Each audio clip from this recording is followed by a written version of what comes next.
Assalamualaikum warahmatullahi wabarakatuh. Saudara-saudara sekalian, ini saya lanjutkan eh, materi bahasan kita yang eh, belum tuntas pada pertemuan yang lalu, yaitu mengenai 5 konsep pokok atau yang penting di dalam memahami ilmu politik. Saya share lanjutan yang kemarin.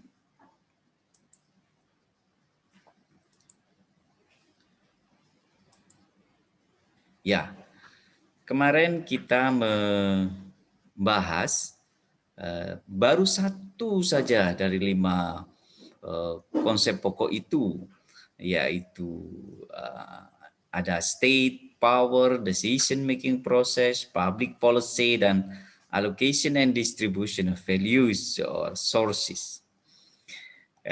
Kemarin kita baru membahas satu prinsip, yaitu negara atau state dalam konsep Westphalian state atau nation state.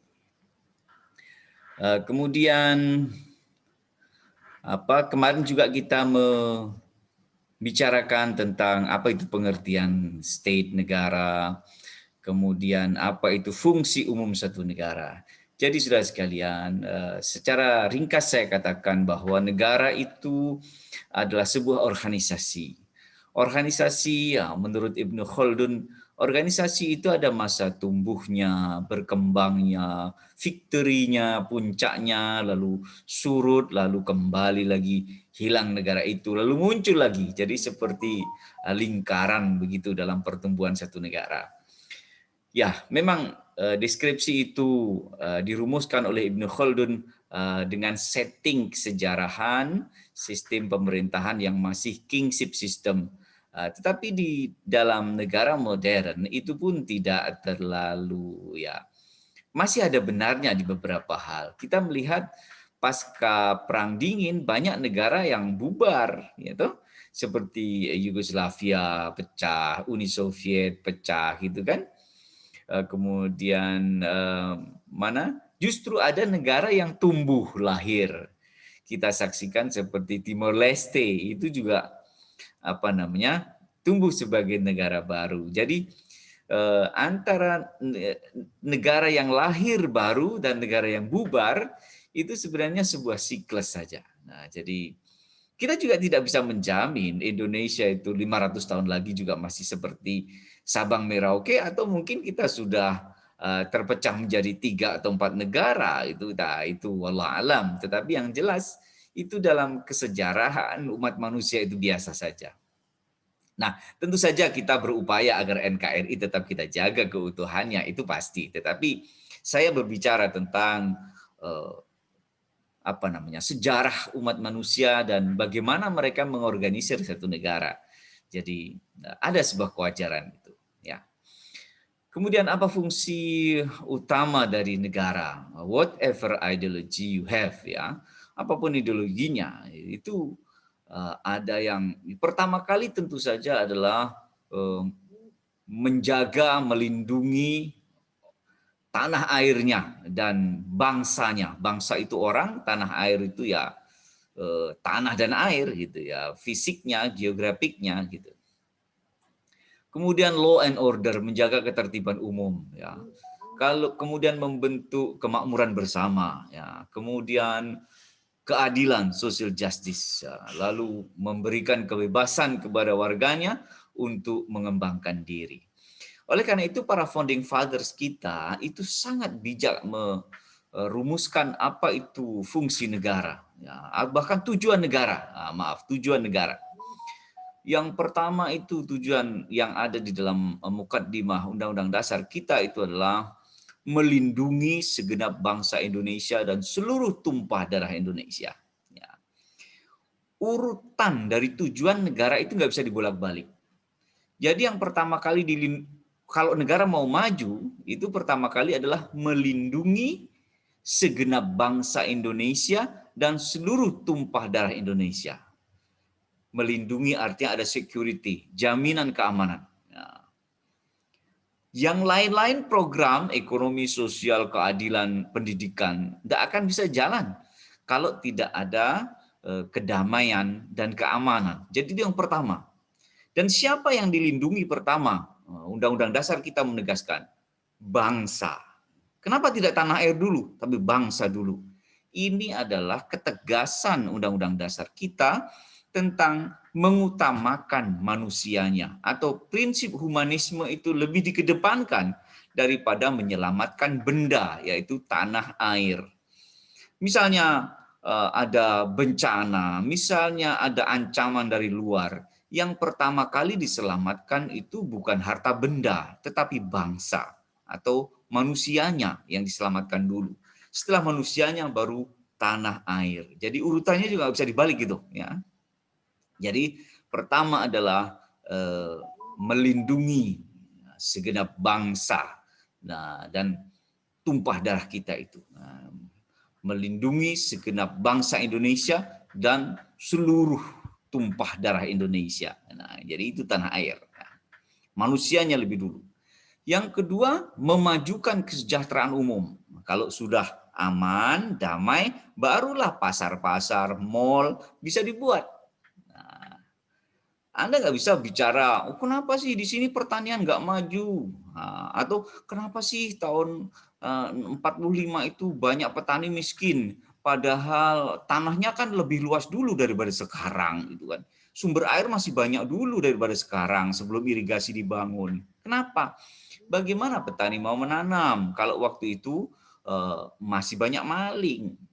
Bagaimana pasar mau dibangun kalau banyak pencopet? Ya, saudara, mungkin Anda pernah diceritai, diberitahu oleh orang tua Anda bahwa hilangnya para pencopet pasar di Indonesia itu baru tahun 84. Ya. Waktu itu ada Pangkop Kamtib Laksamana Sudomo yang melakukan pembersihan seluruh kriminal-kriminal di pasar-pasar seluruh Indonesia. Baru setelah itu ibu-ibu dan para pedagang kecil bisa lebih damai berniaga, ya, di pasar tradisional. Dulu saudara, yang namanya pasar Beringharjo itu saja nggak aman, setiap lorong ada ketua copetnya itu. Nah, jadi ekonomi, maksud saya, itu baru bisa didesain kalau ketertiban dan keamanan itu terjamin. Jadi prasyarat pembangunan ekonomi itu adalah keamanan. Jadi jangan meremehkan masalah keamanan itu. Kalau ada keributan sehari saja di Malioboro, toko tutupnya seminggu. Dan untuk memulihkan trust pemilik toko itu tidak mudah. Jadi ekonomi baru bisa dibangun, di planning dengan baik kalau ada keamanan, jaminan keamanan dan perdamaian.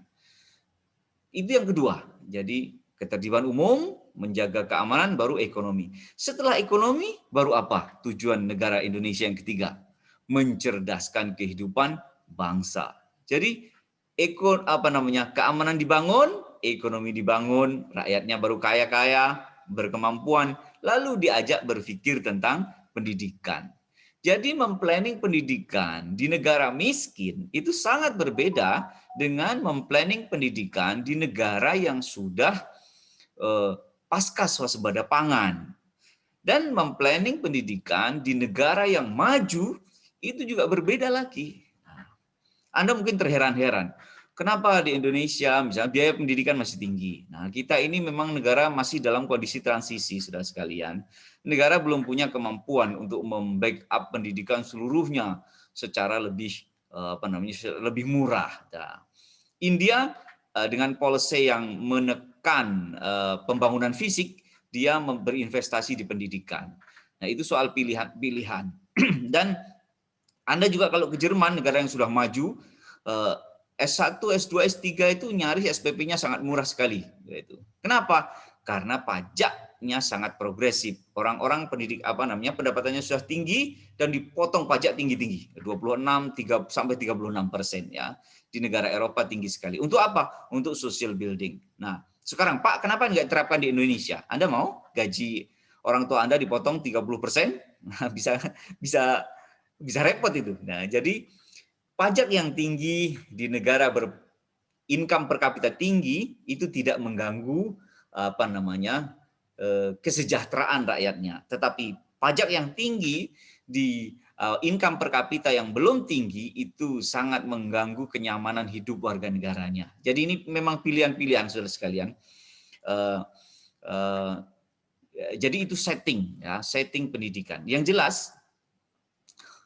pendidikan itu baru bisa dibicarakan dengan rasional kalau kondisi negaranya aman dan rakyatnya dalam kondisi kenyang. Jadi swasembada pangan sudah selesai, baru ngomong pendidikan. Jangan ngomong pendidikan, perutnya saja lapar. Nah, itu bisa kita bayangkan betapa sedikitnya orang yang mau sekolah tahun 60-an. Hanya dari para kaum priai saja yang mau sekolah. Anak petani tetap banyak jadi petani. Ya. 1-2 saja anak petani yang orang tuanya punya visi menyekolahkan anaknya. Kenapa? Karena pergaulan orang tuanya dengan doronya atau dengan bosnya, dengan tuannya. Anakmu sekolah no, saiki prihatin, besok panen. Itu kejadiannya. Nah, karena memang desain pendidikan, pembiayaan pendidikan di negara miskin, negara menengah kayak Indonesia, dan negara maju, itu skemanya sangat berbeda. Nah, oleh karena itu, saudara sekalian, saya ulangi bahwa pendidikan itu adalah kenapa tujuan negara ketiga. Karena pendidikan bisa dibicarakan kalau dengan leluasa proporsional kalau kita dalam kondisi aman dan perut sudah kenyang. Itu setelah setelah pembangunan ekonomi. Setelah rakyatnya aman, kaya, pintar, apa yang keempat tujuan negara kita? Ikut serta dalam melaksanakan ketertiban dunia. Artinya ikut serta ini partisipasi aktif maksudnya, bukan pasif. Melaksanakan ketertiban dunia berdasarkan kemerdekaan dan perdamaian abadi dan keadilan sosial. Saudara, jadi di dunia internasional itu, negara-negara yang memiliki aset pendidikan rendah, ekonomi rendah, berbicara pun tidak didengarkan.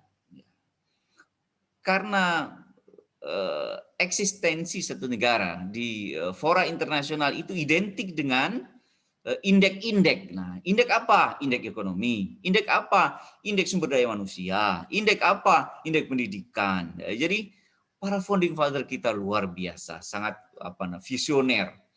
Waktu itu belum ada indeks sumber daya manusia tingkat dunia, PBB saja dibentuk belakangan. Tapi founding father kita sudah berpikir bahwa kita itu hanya bisa berbicara di forum internasional, active participation, kalau kondisi kita itu sudah 3 tujuan negara itu sudah tercapai. Ya kita kokoh secara keamanan, militer, damai, secara ekonomi dan pendidikan, baru kita akan didengarkan orang berbicara di forum internasional. Nah, jadi jangan sampai kebalik-balik. Ada negara aktif di tingkat internasional, bikin opini maker makan. Tetapi sesungguhnya rakyatnya pada miskin. Itu sangat menyedihkan. Founding father kita tidak mempotret yang seperti itu.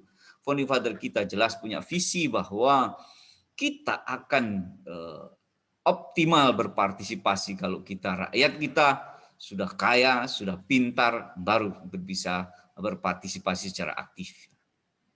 Baik, itu jadi kalau Anda mengingat logika itu, Anda pasti tidak akan kebalik-balik mengucapkan apa tujuan negara kita sesuai dengan pembukaan atau preambul Undang-Undang Dasar negara kita. Kalau secara suddenly saya tanya siswa SMA karena nggak diajari logikanya, dia pertama kali yang ada di benaknya adalah mencerdaskan kehidupan bangsa. Padahal itu bersyarat. Mencerdaskan tadi urutan keberapa? Urutan ketiga. Kenapa? Syaratnya itu ada sebelum ngomong pendidikan. Syarat apa? Syarat ekonomi. Sebelum syarat ekonomi ada syarat apa? Keamanan. Kenapa? Tidak bisa membangun ekonomi kalau tidak ada keamanan. Ada keamanan, ada ekonomi, baru ngomong pendidikan. Setelah ngomong pendidikan, orang sudah pintar, kaya, pintar, negaranya damai, baru bisa berbicara di tingkat internasional. Jadi ada logikanya, tidak bisa dibalik-balik. Baik, saudara sekalian, itulah negara. Jadi saya meng-highlight apa yang saya sampaikan pada minggu lalu. Ini peta Westphalia, peta lama. di mana konsep Westphalia itu lahir ya. Ini. Oh iya, ini peta Westphalia sangat berbeda dengan peta Eropa setelah Perang Dunia Kedua. Nah, Perang Dunia Kedua pun nanti peta Eropa berubah lagi setelah tahun 90-an. Nah, kompeten tes Anda yang pertama, ini saya beri Anda peta buta, blind map ya. Nanti Anda kasih nama negara dan ibu kotanya. Terserah nanti pertanyaan saya apa di situ. Apa saya suruh nyebut capitalnya atau negaranya? Ya, Anda perhatikan peta Eropa. Kenapa? Eropa itu penting sekali di dalam ilmu HI dan ilmu hubungan internasional, ilmu politik. Kenapa? Sekali lagi saya katakan, kita ini mau tidak mau yang mempengaruhi ilmu politik dan HI itu ya dari Eropa, dari Barat ya. Karena mereka adalah pemenang dunia terakhir ya. Kemenangan yang lama di masa yang lalu itu ya sebagai kenangan saja. Tetapi yang menulis sejarah dunia adalah siapa yang menang perang dunia terakhir. Itu fakta. Gitu. Enak nggak enak itulah kenyataan. Hidup tuh ya kadang enak kadang nggak enak ya. Ini tipe nggak enaknya itu. Nggak apa-apa. Baik, saudara sekalian. Lalu ini Westphalia kemarin saya cerita-cerita itu. Nah, tentang kenapa ada Westphalia, karena untuk mendamaikan perang Eropa yang sudah 30 tahun itu. Lalu menyepakati prinsip-prinsip bernegara modern soal sovereignty, non intervensi dan sebagainya itu. Lalu ada beberapa karakter pemerintahan, sudah saya sampaikan itu kemarin. Lalu sekarang kita bicara apa itu power. Power itu apa? Ini power ini dalam ilmu politik, power itu ya kekuasaan. Kalau listrik mungkin electricity power, tetapi di dalam ilmu politik ya power itu kekuasaan. Ya, power itu kekuasaan. Baik, saudara. Jadi apa kekuasaan itu? Anda bisa buka di bukunya Profesor Miriam Budiarjo ya. Salah satu pengertian dari power itu adalah kemampuan seseorang atau satu kelompok untuk mempengaruhi perilaku orang lain sesuai dengan keinginannya. Dan jadi bentuk dari kekuasaan itu sebenarnya abstrak awalnya. Itu apa? Kemampuan orang atau kelompok orang mempengaruhi yang lain. Ya, kalau sekarang ini ya kalau zaman dulu sama sekarang beda. Dulu itu pemimpin itu kan seorang. Kalau sekarang sekelompok. Sekelompok itu pengertiannya elit. Pengertiannya adalah partai-partai. Ya, itu sekelompok. Ya. Dan kekuasaan itu umurnya, kekuasaan itu lebih tua dari negara. Jadi sebelum ada negara, kata Profesor Deliar Nur itu, sebelum ada negara, kekuasaan itu sudah dikenal oleh manusia ya, dalam konteks sosial. Dalam konteks itu hubungan peristiwa itu namanya konteks. Dalam ilmu sosial penting memahami apa yang disebut konteks dan konten. Ya.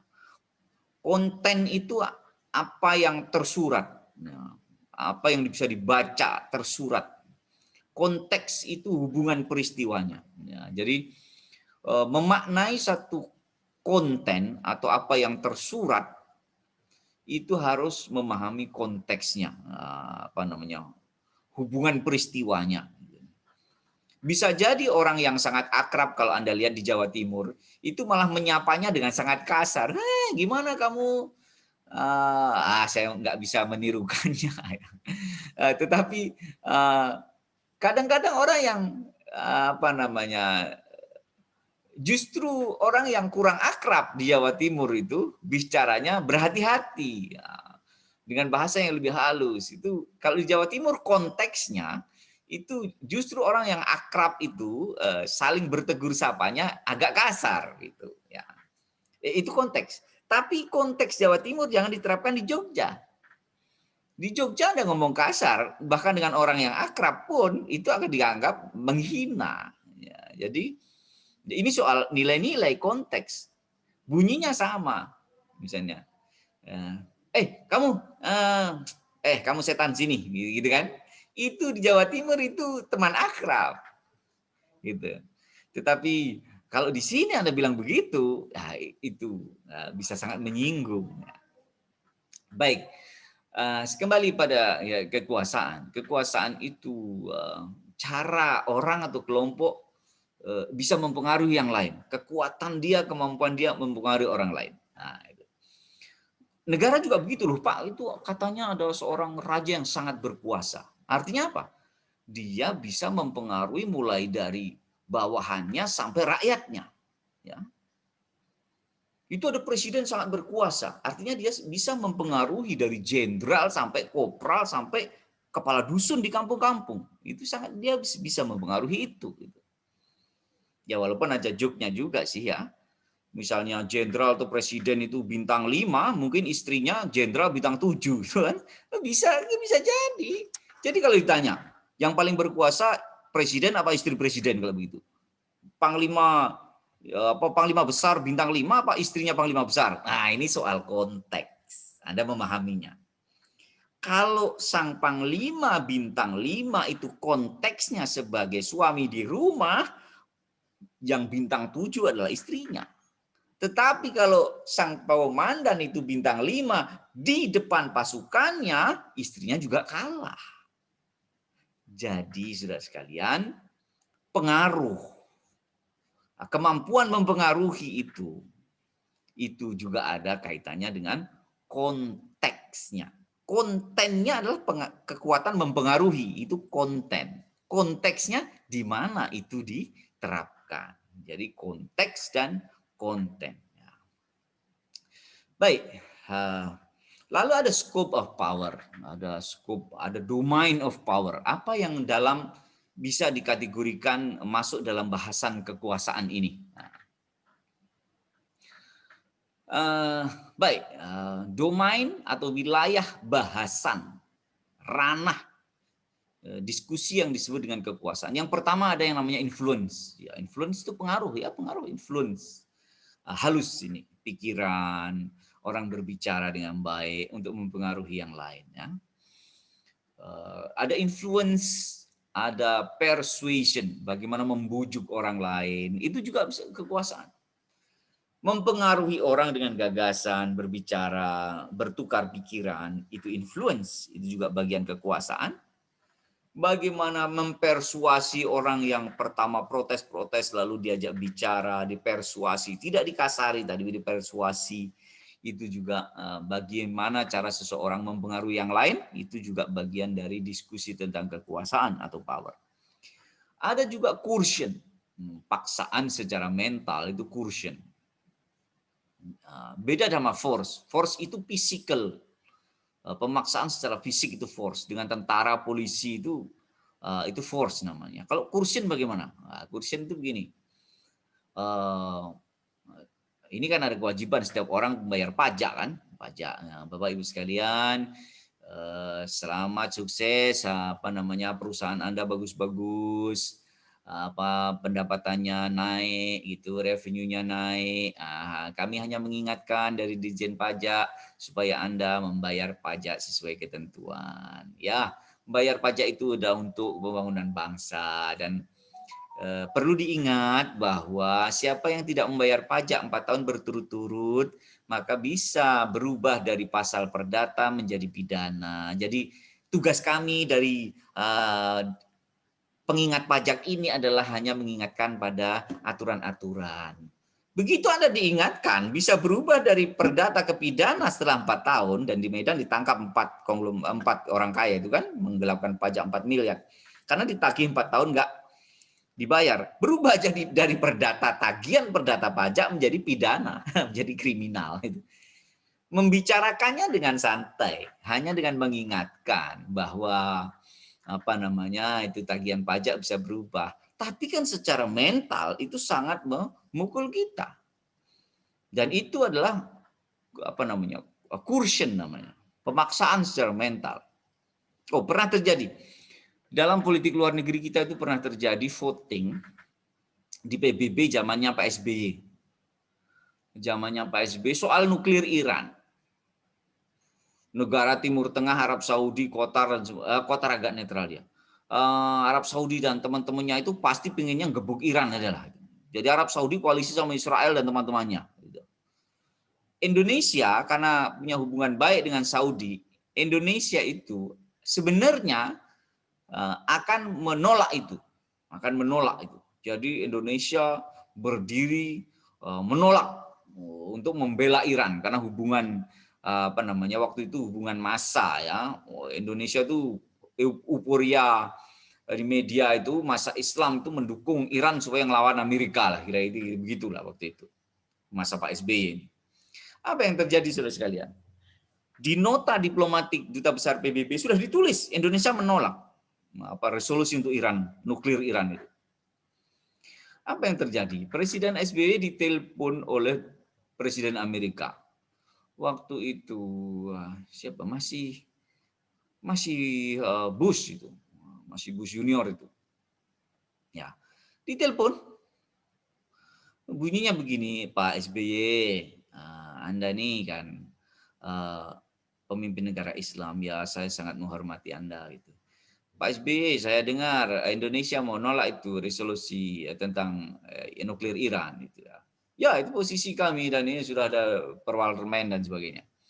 Presiden Amerika mengingatkan, Pak SBY, Pak Presiden Indonesia, negara-negara Islam seperti Arab Saudi, Mesir, negara-negara lain lah, Muslim countries, all agree on this resolution, nuclear resolution to Iran. Jadi kalau Indonesia akan menentang, itu Indonesia itu tidak bisa dikategorikan bersekutu dengan Muslim countries. Karena seluruh negara Timur Tengah itu setuju. Ya 90% setuju kecuali Qatar. Setuju. Jadi Indonesia nanti posisinya, Indonesia bukan bersahabat dengan Muslim countries. Tapi Indonesia bersahabat dengan Iran. Dan berseberangan dengan mayoritas Muslim countries. Jadi apa yang Anda perjuangkan, Pak Presiden Indonesia? Anda akan dikucilkan kalau sampai Anda menolak resolusi nuklir tentang Iran. Ya. Coba Anda jadi presiden, seperti apa bayangan Anda? Maka sejak telepon itu direct phone itu berubahlah posisi Indonesia dari rencana menolak menjadi abstain. Abstain pun ternyata Amerika tidak setuju, Barat tidak setuju. Ya. Indonesia akhirnya setuju sudah sekalian. NU PBB saya ingat betul itu. NU PBB protes keras. Kenapa posisi Indonesia jadi berubah? Barulah dijelaskan konteksnya seperti itu. Nah itu bagian dari coercion. Ya nggak ngancam, Presiden Amerika sih nggak ngancam, nggak akan nge-force gitu dengan ngebom, enggak. Persuasi juga enggak, karena bahasanya juga kasar. Ya. Itulah coercion. Mentality dia destroy the mentality. Ya, itu ya coercion namanya. Ya. Nah itu contohnya. Kalau persuasion jelas, kalau force jelas. Force itu kalau nggak mau tak tembak kamu, tak bom, itu dengan bahasa-bahasa yang digunakan oleh Korea Utara itulah force namanya, ancaman-ancaman militer force. Kemudian manipulation, sometimes itu namanya power itu juga kaitannya dengan manipulasi. Manipulasi apa? Manipulasi image. Misalnya nih, sebenarnya Korea Utara itu nggak punya nuklir kuat-kuat amat, tapi dia membayangkan, mempublikasikan dirinya itu sekuat itu senjata nuklirnya misalnya, supaya dia ditakuti orang lain. Gitu. Jadi orang kan mikir juga. Tapi manipulasi kadang-kadang digunakan untuk legitimasi menghancurkan lawan. Anda ingat ketika Amerika itu datang menghancurkan Saddam Hussein, Itu kan tuduhannya punya senjata nuklir. And the end terbukti bahwa senjata nuklir itu nggak ada. Dan Irak sudah hancur lebur, saudara sekalian. Tapi dunia waktu itu dimanipulasi supaya menyetujui pikiran Amerika bahwa Irak punya senjata nuklir. Itulah kekuasaan. Jahat itu, jahat itu. Ya, jahat. Nah, jadi kadang itu untuk menghancurkan, Lalu belakangan ketahuan bahwa ahli nuklir Irak yang lari ke Inggris, yang bikin pernyataan Irak punya senjata nuklir, ternyata dia kecewa kepada Saddam Hussein, karena Saddam Hussein nggak mengangkat dirinya menjadi kepala nuklirnya strategis Irak. Kenapa justru rekannya sama-sama brilian itu? Ya, dia minta maaf dan menyesal setelah negaranya hancur. Coba Anda bayangkan betapa pengkhianatan itu sangat berbahaya. Fitnah itu dibilang lebih kejam dari pembunuhan, ya itu yang terjadi. Kalau dia hanya memfitnah seseorang nggak apa-apa, yang hancur itu bangsa Irak, saudara sekalian. Kenapa? Karena difitnah oleh ahli nuklirnya sendiri yang lari ke Inggris. Jadi itulah saudara sekalian. Manipulation sometimes to destroy the political enemy, sometimes. Lalu ada yang namanya sumber-sumber kekuasaan. Sumber kekuasaan itu ada zaman dulu sama sekarang sumber kekuasaan berbeda. Kalau zaman dulu itu kekuasaan itu karena kekuatan fisik. Secara antropologis kepala-kepala suku di hutan sana, siapa yang paling sakti, itu yang akan menjadi orang yang berpengaruh, yang punya kekuasaan. Ada panglima yang paling banyak membunuh lawannya, ya dia jadi pemimpin, gitu kan? Di daerah-daerah yang masih suku indigenous, tribe indigenous people, ya. Suku-suku terasing gitu ya. Tapi lebih modern sedikit itu karena kekayaan. Orang kaya biasanya ngomongnya didengarkan daripada orang miskin. Kalau rapat di kampung Anda lihat, kalau yang ngomong orang miskin, Pak Kepala Dusun juga jarang mendengarkan. Tapi kalau yang ngomong itu orang kaya, meskipun ngomongnya ngawur, dengarkan lah. Perkara disetujui atau enggak belakangan, tapi dengarkan dulu. Nah, kekuasaan informal sekali lagi itu memang beda dengan kekuasaan formal negara, pemerintahan. Tetapi kekuasaan informal itu juga ada. Jadi di kampung itu ada. Pak Kepala Dusun itu sangat menghormati tokoh, karena tokoh adalah memiliki kekuasaan informal. Kalau minta stempel ke tempatnya Pak Dukuh. Tetapi kalau merencanakan program di dusun, tanya dulu sama tokoh-tokoh informal itu. Nah, mungkin Pak Ustadznya, orang yang berpengaruh di kampung itu yang dituakan, ya itulah kekuasaan informal namanya. Bahkan orang kaya di kampung itu juga didengarkan. Kenapa? Oh, dia yang biasa ngasih pacitan atau kasih snack kalau kerja bakti, ya. Nah, itulah kekuasaan, sumber-sumber kekuasaan. Ada yang orang modern sekarang sumber kekuasaan itu adalah menang pemilu. Jadi menang pemilu itu adalah melegitimasi seseorang atau kelompok untuk menjadi yang paling berpengaruh di negara itu. Anda bayangkan kalau nggak ada pemilu, lalu ada ganti suksesi presiden, pasti yang akan menang adalah yang memegang senjata. Tetapi dengan adanya pemilu, maka, dan Anda bayangkan kalau yang perebutan kekuasaan itu yang main senjata, pasti berdarah-darah. Belade politik itu, politik yang berdarah-darah. Tetapi dengan ada demokrasi, jadi demokrasi dengan segala kelemahannya, saudara, itu yang jasa terbesar demokrasi adalah itu terselenggaranya suksesi itu secara peace atau relatif peace, ya, relatif damai. Ya Anda bolehlah mengkritik omongan saya, silahkan. Saya juga bukan orang yang menerima demokrasi sebagai sesuatu yang perfect, tidak. Tetapi saya mau objektif saja. Kalau Indonesia partai-partai dibubarkan, akhirnya pemberontakan, saudara. Dan yang menang pasti adalah angkatan perang atau para milisi. Dan bahayanya kalau milisi itu didukung oleh asing. Nah, itu jadi negara Anda menjadi jarahan secara politik dan ekonomi. Jadi jasa demokrasi di situ adalah dengan ada partai politik itu adalah terselenggaranya suksesi kepemimpinan relatively peace. Ya, nggak peaceful amat ya, enggak lah ya. Ada money politik Pak, iya tapi nggak kelahi gitu. Kelahi Pak, iya tapi kecil-kecilan gitu. Jadi masih ada ininya lah, ada positifnya. Baik, menang pemilu itu penting dan itu ada partai politik. Jadi partai politik itu mungkin Anda benci ya. Wah, partai politik, wah setan semua, sana apa pemimpinnya nggak bagus gitu, ini itu. Tetapi saudara sekalian, maybe you hate it, mungkin Anda membencinya, but you absolutely need it, tapi Anda membutuhkannya.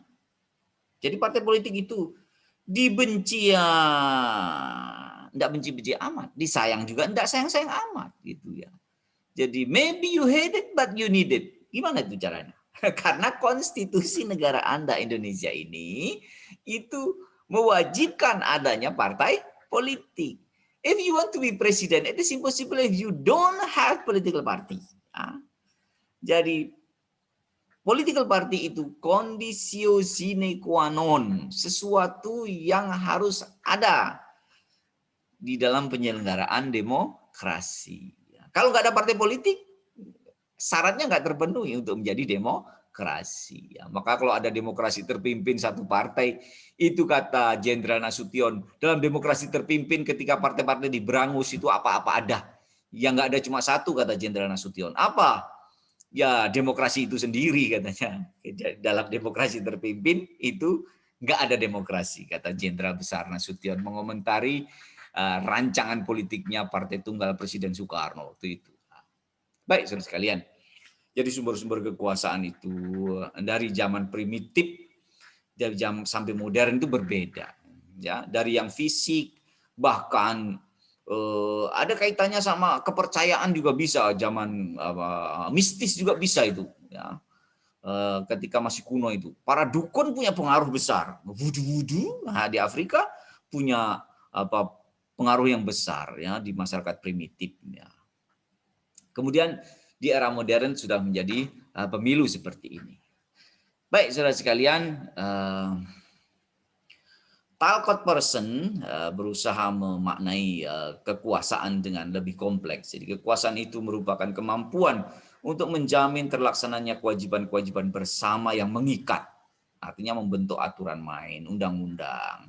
Oleh kesatuan-kesatuan dalam organisasi kolektif, maksudnya negara, di dalam negara. Di mana sanksi-sanksi akan dianggap wajar jika ada perlawanan terhadap pencapaian tujuan kolektif masyarakat atau tujuan negara. Jadi kekuasaan itu ada kaitannya dengan bagaimana kita membentuk aturan-aturan di dalam satu negara atau kesatuan masyarakat. Kemudian siapa yang melanggar ada kena sanksi. Kenapa ada sanksi? Karena dia menghambat tujuan kolektif. Apa? Perdamaian, ketentraman, kesejahteraan ekonomi. Siapa yang melawan tujuan orang banyak, itu dia dinamakan sebagai melanggar hukum publik. Nah, sekaligus nih pengantar ilmu hukum nih. Jadi siapa yang melawan tujuan umum, ketentraman, ketertiban, dia berlaku kriminal, itu mengganggu tercapainya tujuan hidup bersama masyarakat, namanya publik.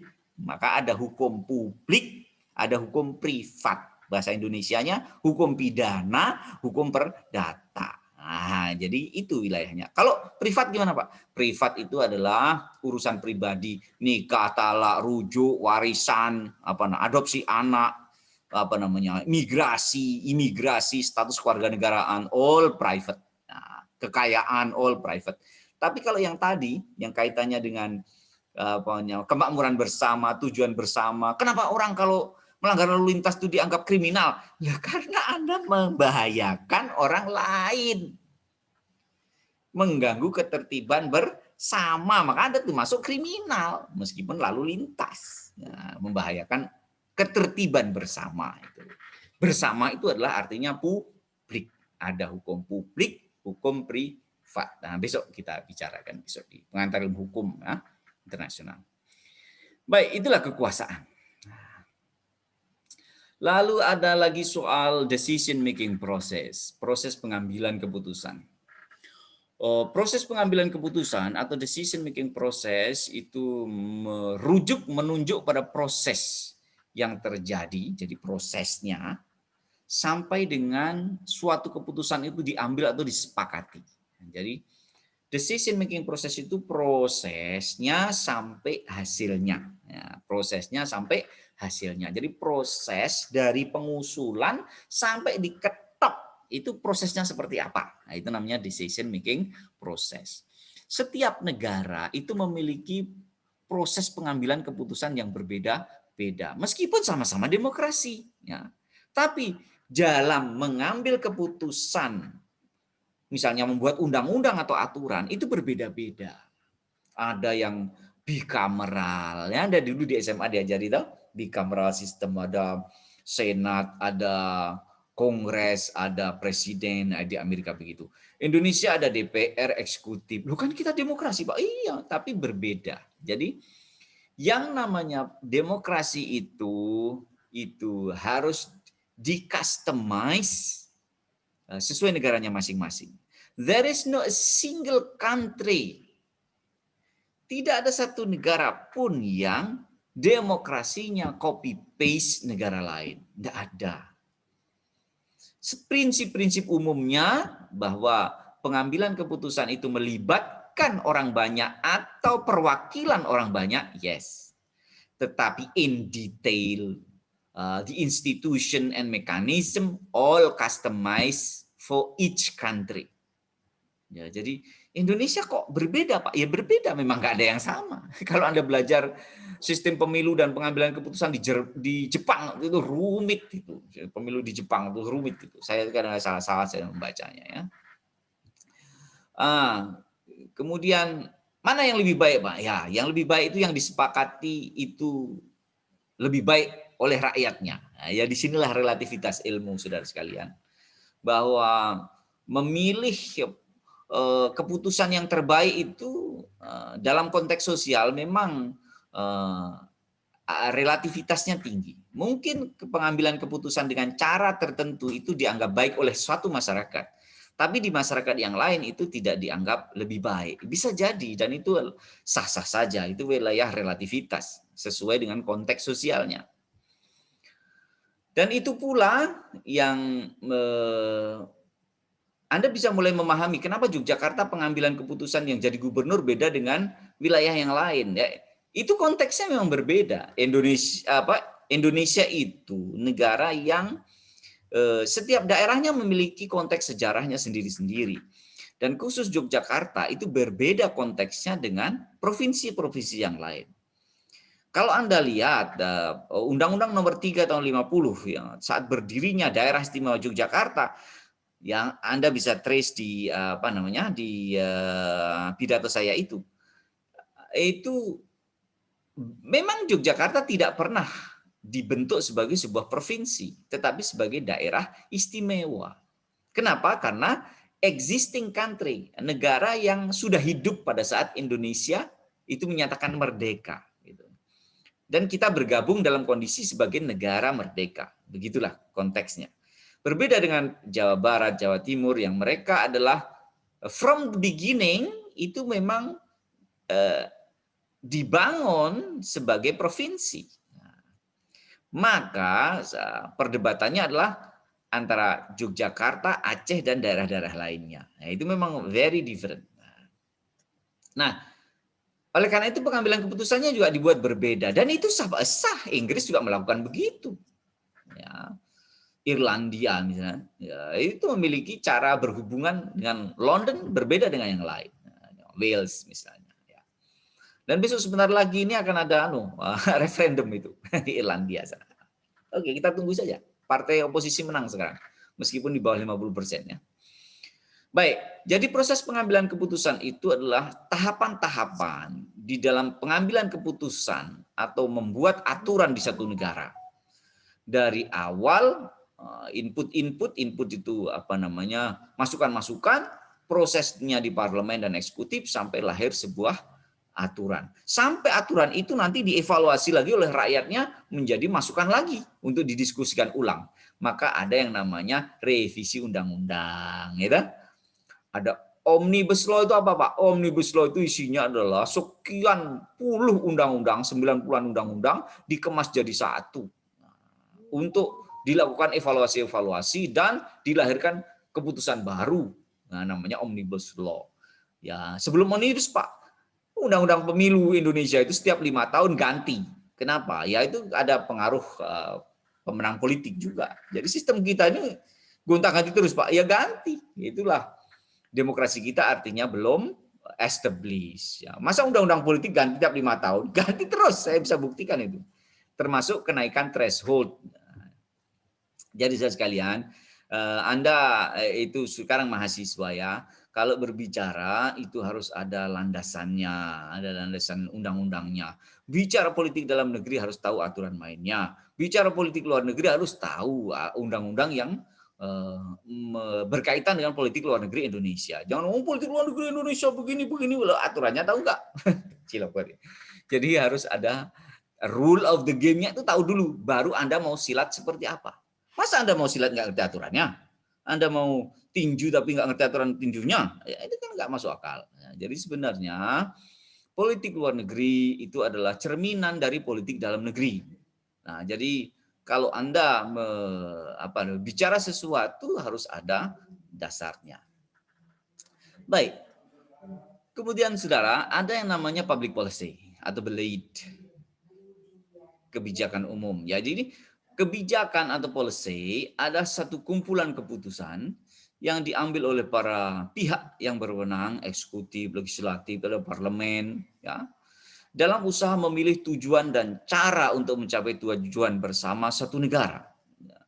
Jadi kebijakan umum atau public policy itu sebenarnya sebuah kebijakan, aturan, keputusan, ya, keputusan yang diambil oleh yang berwenang untuk orang banyak. Saya ulangi, keputusan diambil oleh yang berwenang dengan mekanisme yang benar untuk orang banyak. Itu baru disebut dengan public policy. Jadi prinsipnya public policy itu adalah output atau luaran dari decision making proses dalam satu sistem politik. Yang membuat public policy itu harus memiliki legal power. Jadi nggak bisa ya namanya bikin undang-undang kok bukan orang yang punya kewenangan atau bukan lembaga yang punya kewenangan. Itulah kenapa kalau ada kasus, satu kasus, itu biasanya seorang pengacara mengajukan yang namanya pra-peradilan. Loh, kenapa? Biasanya mengatakan bahwa pengadilan itu tidak berhak mengadili kami, tidak berhak membuat keputusan kami, karena ini perkaranya perkara begini, makanya bukan pengadilan itu, misalnya begitu.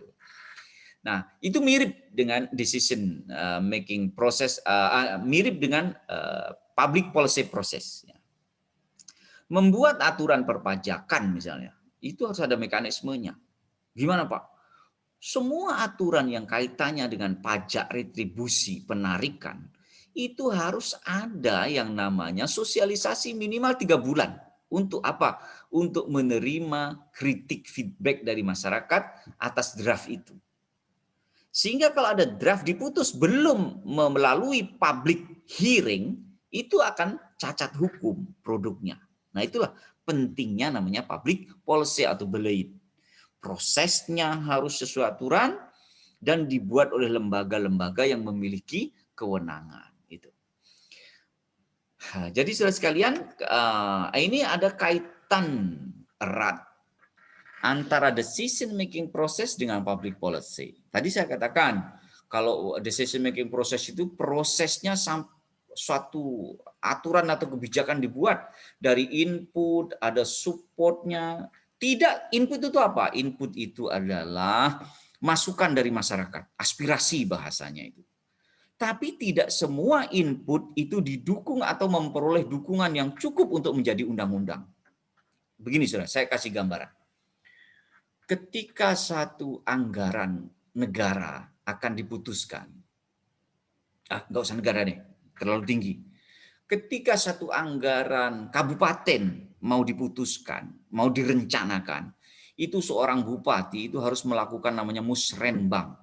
Musrenbang itu musyawarah perencanaan pembangunan. Dari mana? Dari tingkat kelurahan, musrenbang kelurahan, musrenbang kecamatan, baru nanti ada hearing di kabupaten atau kota. Anda tahu, kalau satu kabupaten itu punya kemampuan 1 triliun per tahun anggarannya, hasil input masukan musrenbang itu rata-rata, saya ngomong rata-rata ya, itu besarnya 6 kali sampai 8 kali kalau dituruti semua dari kemampuan daerah. Saya belum pernah ketemu musrenbang itu di bawah 5%, di bawah 5 kalinya, belum pernah ketemu saya. Biasanya hasil musrenbang itu 6 kali sampai 7-8 kali. Jadi misalnya kemampuannya 1 triliun, itu aspirasi yang diserap itu 7 triliun. Wah, ditembahmu kok. Gitu. Itulah pentingnya proses seleksi input atau aspirasi. Dan itu harus dilakukan oleh siapa? Eksekutif dan parlemen. Anda bayangkan, nek parlemen orangnya nggak punya visi anggaran, nggak ngerti money follow function, tidak ngerti prinsip-prinsip efisiensi, negaramu dia jebol. Karena didikte oleh siapa? Didikte oleh birokrasi. Saudara, jadi kalau parlemennya lemah, bupatinya abal-abal, yang menang adalah birokrasi. Kenapa? Birokrasi menguasai teknik, menguasai masalahnya bertahun-tahun kan dia PNS, dan menguasai data. Dia ngomong dengan sophisticated, bupati yang terpilih belum pernah pengalaman di pemerintahan, DPR yang terpilih juga belum punya pengalaman, yang menang adalah eksekutif atau birokrasi. Bukan bupati, bupati cuma kemambang saja dia, nggak bisa punya alasan. Jadi para birokrat-birokrat itu pengaruhnya besar sekali terhadap pengambilan keputusan seperti ini. Saya ulangi, jadi input itu bisa 5 kali, 6 kali lebih besar. Maka tidak semua input, masukan, aspirasi, atau demand itu memperoleh support, memperoleh dukungan. Hanya selected aspiration atau input saja yang bisa diproses dalam decision making proses berikutnya di dalam parlemen. Nah, di parlemen itu terjadi conversion. Conversion itu apa, Pak? Dari input yang itu aspirasi tidak mengikat. Nah, saya ulangi, dari aspirasi yang tidak mengikat dikonversi menjadi sesuatu yang mengikat. Apa? Decision. Ini adalah legal base. Decision atau keputusan legal yang bisa mengikat, bahkan bisa menghukum orang yang tidak mentaatinya. Nah, itulah decision making di situ. Kenapa ada istilah conversion? Nah, tadi conversion maksudnya dari sesuatu yang tidak mengikat dirubah menjadi sesuatu yang sangat powerful, legal binding, ya, sangat mengikat secara hukum dan bisa memberi sanksi. Makanya disebut conversion di tengah itu. Nah, dari yang tidak mengikat menjadi mengikat. Nah, dari yang belum kekuatan hukum menjadi memiliki kekuatan hukum. Apa yang mengikat itu adalah decision. Nah, decision atau keputusan. Biasanya berupa undang-undang, peraturan daerah, dan sebagainya. Tapi tidak semua keputusan sistem di dalam skema sistemnya David Easton ini, yang membuat ini teori sistem namanya, ini David Easton, itu wujudnya adalah regulation. Kadang-kadang adalah action. Action itu yang penting keputusan, lalu ada anggarannya, lalu dilaksanakan. Tidak bertele-tele seperti membentuk undang-undang. Ya. Apa ada Pak seperti itu? Ada. Biasanya adalah keputusan-keputusan yang sifatnya emergency. Kalau decision yang bentuknya regulation itu adalah yang well-planned development, pembangunan. Ya. Nah, decision action tadi sebagai buah dari proses masukan atau input dari masyarakat, lalu dipilih yang ada supportnya dan tidak, ya. Input itu ya demand, ya. Kemudian diproses di legislatif ini yang tengah ini, decision making process, lalu menghasilkan decision atau action. Decision atau action itulah yang disebut dengan input, disebut dengan output atau luaran. Sorry ya, output atau luaran. Proses ini semua, saudara, itu tidak berada di ruang hampa, ya. jadi seorang bupati, jadi seorang, Anda harus mulai memahami psikologi seorang bupati, psikologi seorang birokrat, psikologi seorang anggota parlemen, ya. Itu semuanya tidak dalam ruang hampa. Jadi Pak Jokowi misalnya, beliau tidak dalam ruang hampa. Beliau adalah orang-orang yang tetap dalam tekanan partai politik, tekanan militer, tekanan ekonomi. Loh kok ekonomi Pak? Emangnya yang namanya konglomerat nggak punya hubungan lama di Indonesia? Semua negara itu punya hubungan besi dengan para pemegang modal. Enggak di pusat dan di daerah sama. Kalau kerajaan Pak sama saja. Raja Inggris itu dulu sampai dikatakan perampok legal. Kenapa ya? Hanya dengan kenapa perampok legal ya? Dulu ini untuk konteks Inggris ya. Karena dengan raja menetapkan pajak tertentu, ya itu negara boleh memungut siapapun, gitu kan?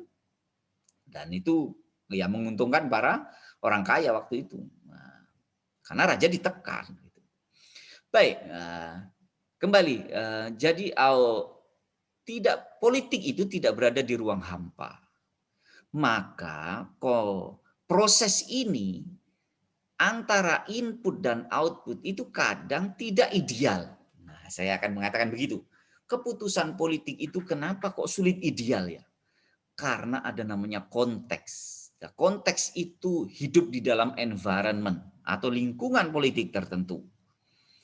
Orang yang yang pinginnya itu inputnya begini, kenapa keputusannya kok begini? Ya, setelah dijelaskan, itu kadang-kadang pemerintah itu tidak bisa menjelaskan seluruh konteks. Ya. Kenapa ya? Kadang-kadang ada yang agak rahasia-rahasia sedikit lah itu. Ya.